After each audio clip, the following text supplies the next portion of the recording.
چشمه عشق و طرب ای زندگانی را سبب چون جانم آوردی بلد جانانی من شب ساعته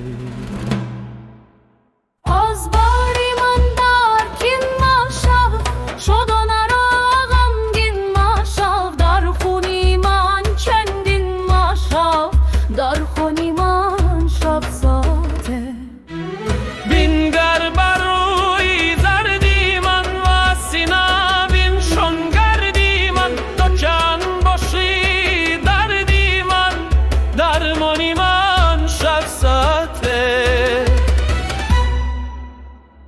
تو کی جو آتش تاختن بر من جفا انداختن در بزمی شدی ساختن ریحانی من شب ساعته این شطری موقع گیسوی تو روی مشکین موی تو این من غلامی پای تو سلطانی من شب ساعته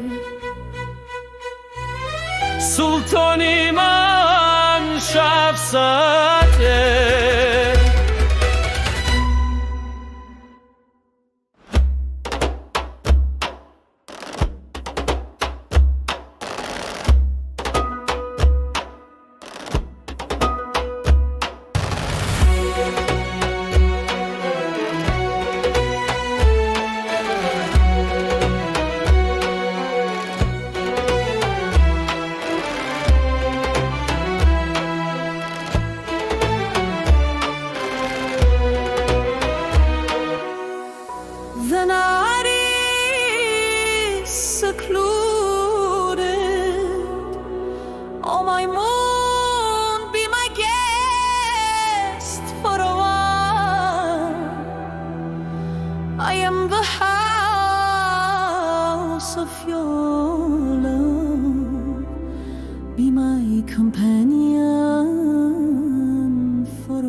Fountain of love and joy, a cause of life's essence.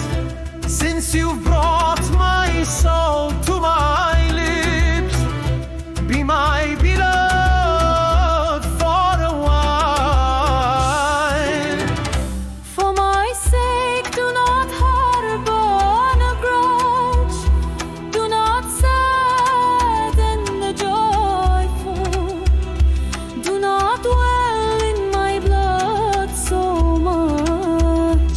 Be my companion for a while. Look upon my pale face and clear the dust from my heart. How long will you be my pain, be my remedy for a while?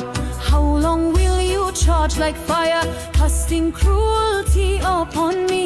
In the feast of joy, be my bezel for a while.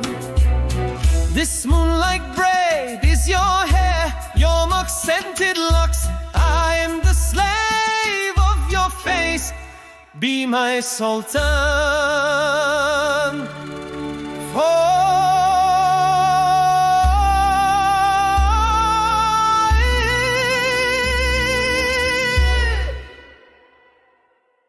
Sultani